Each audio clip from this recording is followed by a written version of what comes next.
നമസ്കാരം. ഇന്നത്തെ നമ്മുടെ ഈ സംഭാഷണത്തിലേക്ക് എല്ലാവർക്കും സ്വാഗതം. ഇന്ന് നമ്മൾ ഒരുമിച്ചിരുന്ന് നോക്കുന്നത് സങ്കീർത്തനം 66 നിങ്ങളുടെ കയ്യിലുള്ള പഠനക്കുറിപ്പുകൾ ഓർമ്മയുണ്ടാവുമല്ലോ.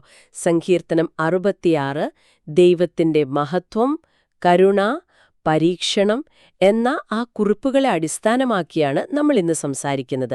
അപ്പോൾ ഈ സങ്കീർത്തനം ദൈവത്തിന്റെ ആ ഒരു മഹത്വം, പിന്നെ അവിടത്തെ അത്ഭുത പ്രവൃത്തികൾ, മനുഷ്യരെ പരീക്ഷിക്കുന്നത്, അതിലൂടെ വരുന്ന അനുഗ്രഹങ്ങൾ, അങ്ങനെ ആത്മാർത്ഥമായ പ്രാർത്ഥന, ഇതിൻ്റെയൊക്കെ പ്രാധാന്യം, ഇതൊക്കെ എങ്ങനെയാണ് ഈ സങ്കീർത്തനം പറയുന്നതെന്ന് നമുക്കൊന്ന് നോക്കാം, അല്ലേ? തീർച്ചയായും. ഇതിന്റെ തുടക്കം തന്നെ എനിക്ക് ഏറ്റവും ഇഷ്ടപ്പെട്ടൊരു ഭാഗമാണ്. ഇത് ഒരാളുടെ മാത്രം കാര്യമല്ല പറയുന്നത്, ലോകം മുഴുവനോടും വിളിച്ചു പറയുകയാണ്, സർവ്വഭൂമിയെ ദൈവത്തിന് ഘോഷിപ്പിൻ. ആ ഒരു വലിയ ആഹ്വാനത്തിൽ നിന്ന് തന്നെ തുടങ്ങാം. എന്താ നിഷ? ശരിയാണ്. ഓക്കെ, അപ്പൊ നമുക്കിതിന്ന് ആഴത്തിൽ നോക്കാം. ഭൂമിയിലുള്ള സകലരോടും ദൈവത്തെ സ്തുതിക്കാൻ പറയുക എന്നത് ഒരു വലിയ കാര്യമാണ്. എന്തുകൊണ്ടാണ് സങ്കീർത്തനക്കാരൻ ഇത്ര ഉറപ്പോടെ ഒരുപക്ഷെ ലോകം മുഴുവൻ ഇത് കേൾക്കുമെന്ന മട്ടിൽ ഇങ്ങനെ പറയുന്നത്? അതൊരു നല്ല ചോദ്യമാണ്. കാരണം വെറുതെ അങ്ങ് സ്തുതിക്കാൻ പറയുകയല്ല. അതിന്റെ കാരണം തൊട്ടു പിന്നാലെ വരുന്നുണ്ട്. ദൈവത്തിന്റെ പ്രവൃത്തികളെ വിശേഷിപ്പിക്കുന്നത് ഭയങ്കരമെന്നാണ്. ഭയങ്കരം? അതെ.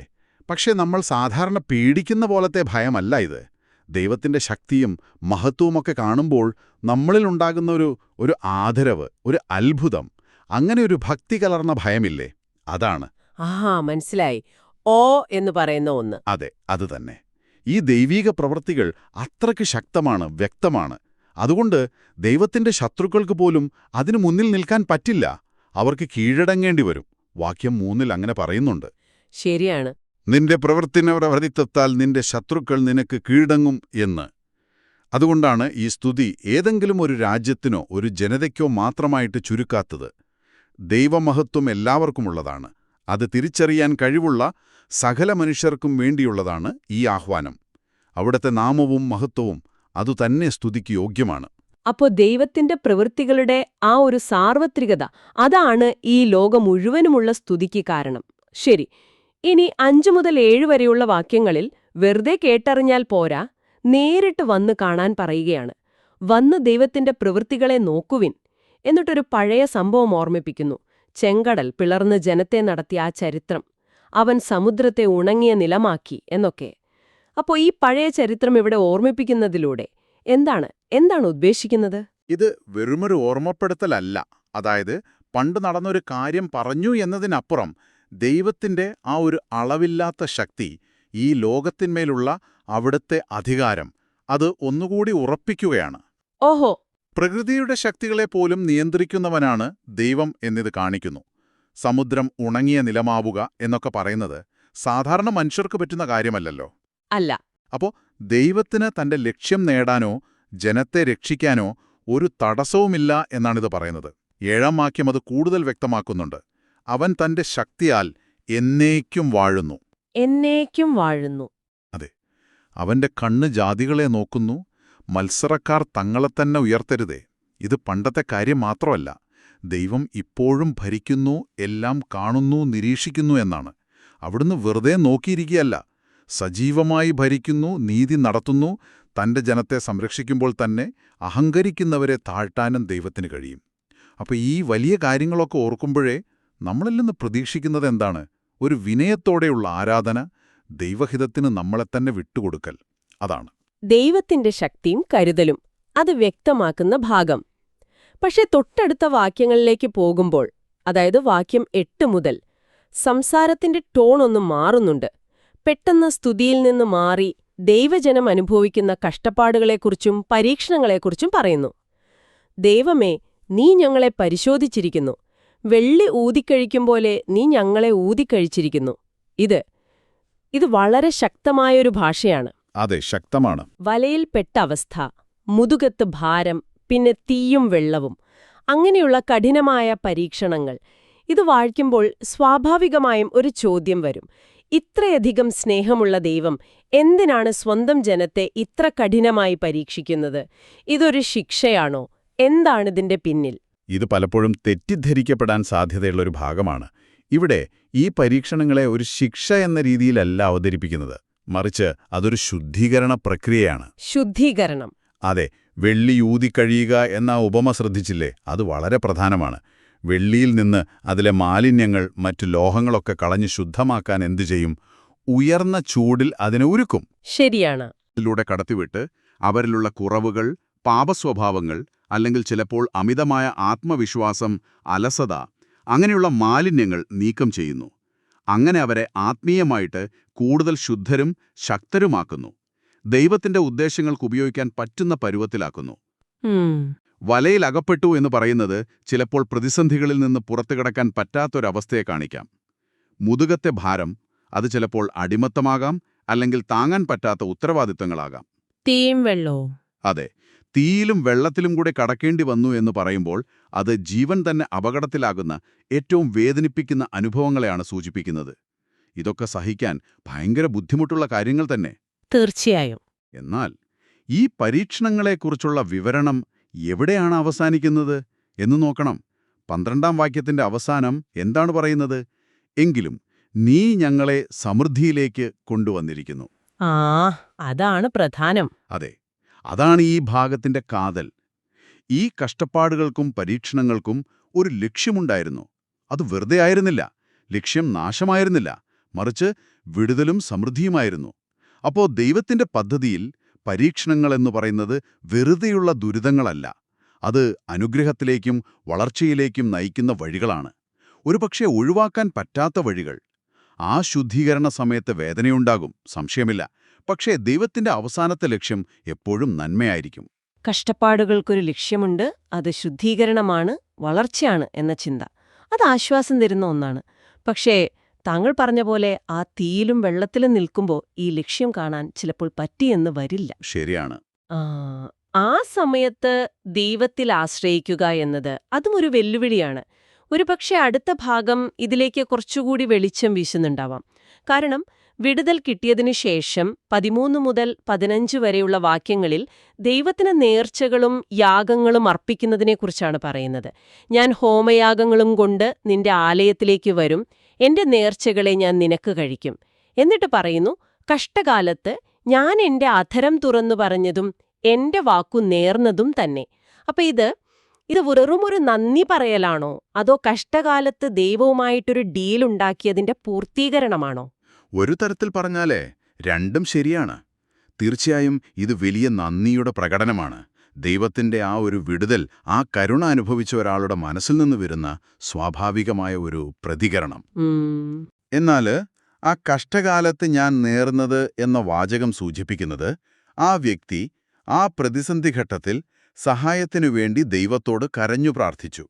അതോടൊപ്പം ഒരുപക്ഷേ ദൈവമേ എന്നെ രക്ഷിച്ചാൽ ഞാൻ ഇന്നിന്ന കാര്യങ്ങൾ ചെയ്യാം എന്ന് വാഗ്ദാനം ചെയ്തിട്ടുണ്ടാവാം, ഒരു നേർച്ച നേർന്നിട്ടുണ്ടാവാം. അങ്ങനെ ആ വാഗ്ദാനങ്ങൾ, ആ നേർച്ചകൾ ഇപ്പോൾ നിറവേറ്റുകയാണ്. ഇവിടെ ശ്രദ്ധിക്കേണ്ട വേറൊരു കാര്യം, വെറും സാധാരണ യാഗങ്ങളല്ല അർപ്പിക്കുന്നത്. ആട്ടുകൊറ്റന്മാരുടെ മേധസ്സും കാളകളും കോലാട്ടുകൊറ്റന്മാരും, അതായത് ഏറ്റവും നല്ല, ഏറ്റവും വിലപിടിപ്പുള്ള യാഗങ്ങളാണ് കൊടുക്കുന്നത്. ഏറ്റവും മികച്ചത്. അതെ, ഇത് ദൈവത്തോടുള്ള ബഹുമാനത്തെയും കിട്ടിയ അനുഗ്രഹത്തിന്റെ വലുപ്പത്തെയും അതിനോടുള്ള നന്ദിയുടെ ആഴത്തെയും കാണിക്കുന്നു. ഇതൊരു വെറും ചടങ്ങല്ല, മറിച്ച് ദൈവത്തിന്റെ വിശ്വസ്തതയ്ക്ക് ആ വ്യക്തി കൊടുക്കുന്ന ആത്മാർത്ഥമായ ഒരു മറുപടിയാണ്. കഷ്ടകാലത്ത് ദൈവത്തെ വിളിച്ചെങ്കിൽ രക്ഷ കിട്ടുമ്പോൾ ആ വാഗ്ദാനങ്ങൾ ഓർത്ത് അത് നിറവേറ്റുന്നത്, അത് ദൈവവുമായുള്ള ബന്ധം ഊട്ടിയുറപ്പിക്കും. ശരിയാണ്.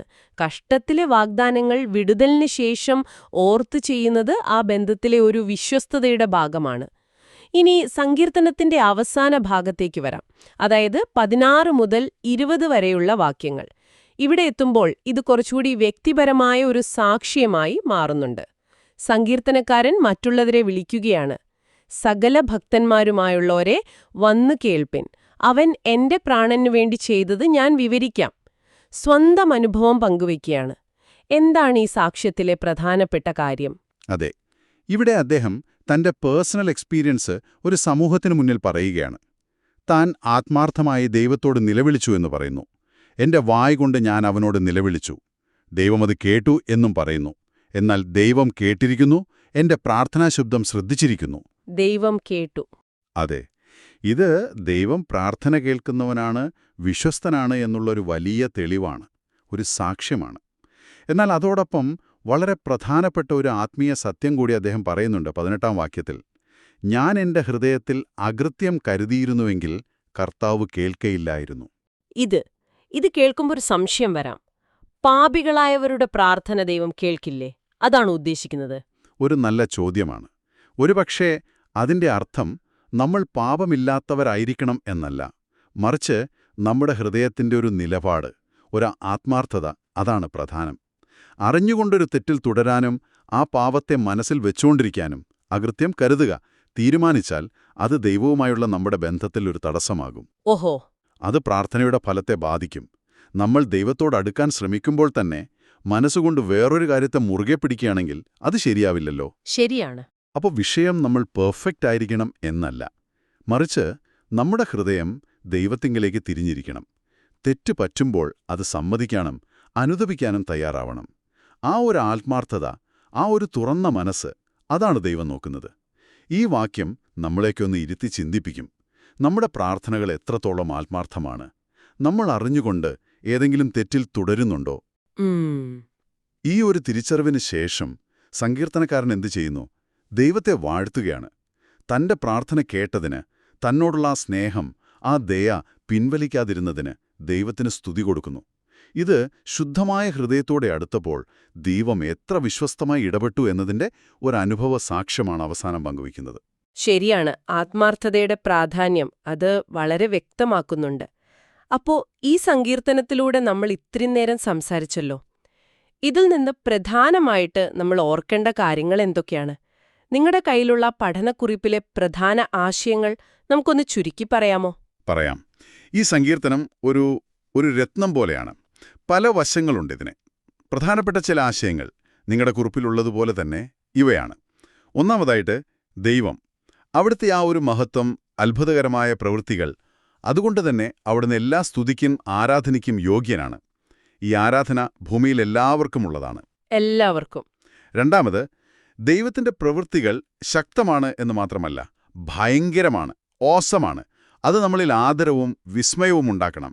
ചരിത്രത്തിലെ ദൈവത്തിന്റെ ഇടപെടലുകൾ ഒക്കെ അതിന് തെളിവാണ്. ശരിയാണ്.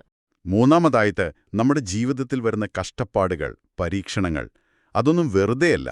വെള്ളി ശുദ്ധീകരിക്കുന്നത് പോലെ ദൈവം നമ്മളെ ആത്മീയമായി ശുദ്ധീകരിക്കാനും സ്വഭാവത്തിൽ മാറ്റം വരുത്താനും അവസാനം അനുഗ്രഹത്തിലേക്ക് നടത്താനും ഉപയോഗിക്കുന്ന വഴികളാണവ.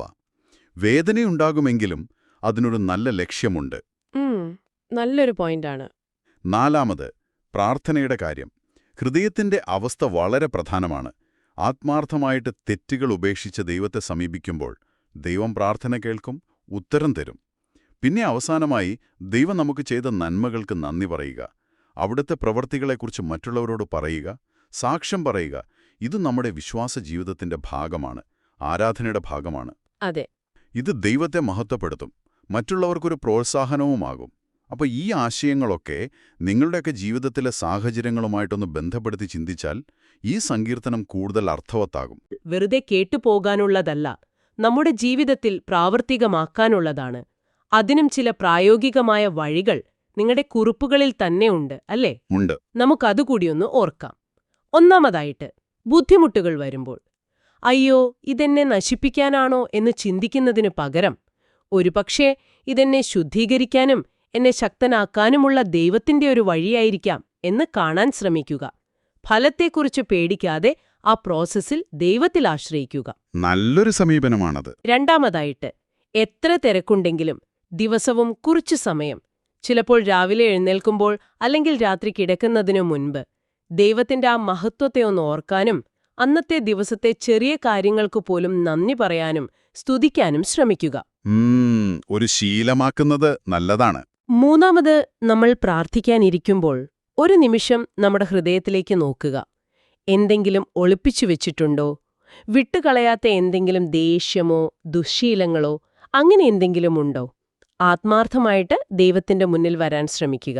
അത് പ്രധാനമാണ്. നാലാമതായിട്ട്, ദൈവം നിങ്ങളുടെ ജീവിതത്തിൽ ചെയ്ത കാര്യങ്ങൾ, അത് വലുതോ ചെറുതോ ആകട്ടെ, പറ്റുന്ന സമയങ്ങളിൽ മറ്റുള്ളവരുമായിട്ട് ഷെയർ ചെയ്യാൻ മടിക്കരുത്. നമ്മുടെ അനുഭവം ചിലപ്പോൾ മറ്റൊരാൾക്ക് വലിയൊരു പ്രചോദനമായേക്കാം. വളരെ നല്ല ഓർമ്മപ്പെടുത്തലുകൾ. ഒരു കാര്യം കൂടി ഞാൻ കൂട്ടിച്ചേർക്കട്ടെ, ഒരു ചിന്തയായിട്ട്. തീർച്ചയായും. ഈ സങ്കീർത്തനം ദൈവത്തിന്റെ പ്രവൃത്തികളെ ഭയങ്കരം എന്ന് പറയുന്നുണ്ടല്ലോ. ആ ഓസം, അല്ലെങ്കിൽ ആ ഒരു ഭക്തിനിർഭരമായ ഭയം. ഇന്നത്തെ ലോകത്തില് നമ്മൾ എല്ലാത്തിനും കാരണം കണ്ടുപിടിക്കാൻ ശ്രമിക്കുന്നു, ശാസ്ത്രീയമായി വിശദീകരിക്കാൻ ശ്രമിക്കുന്നു. അങ്ങനെയുള്ള ഈ കാലത്ത് ദൈവത്തിന്റെ ആ ഇടപെടലുകളോടും ഈ പ്രപഞ്ചത്തിലെ അവിടുത്തെ സൃഷ്ടിവൈഭവത്തോടുമുള്ള ആ ഒരു പഴയ ആളുകൾക്കുണ്ടായിരുന്ന ആ ഒരു ഭക്തിയും വിസ്മയവും, ആ ഒരു നമുക്ക് നഷ്ടപ്പെടുന്നുണ്ടോ? അതൊരു പ്രധാന ചോദ്യമാണ്. അങ്ങനെ നഷ്ടപ്പെടുന്നുണ്ടെങ്കിൽ ആ ഒരു ഭയഭക്തി, ആ ഒരു ആദരവ് നമുക്കെങ്ങനെ വീണ്ടെടുക്കാൻ പറ്റും?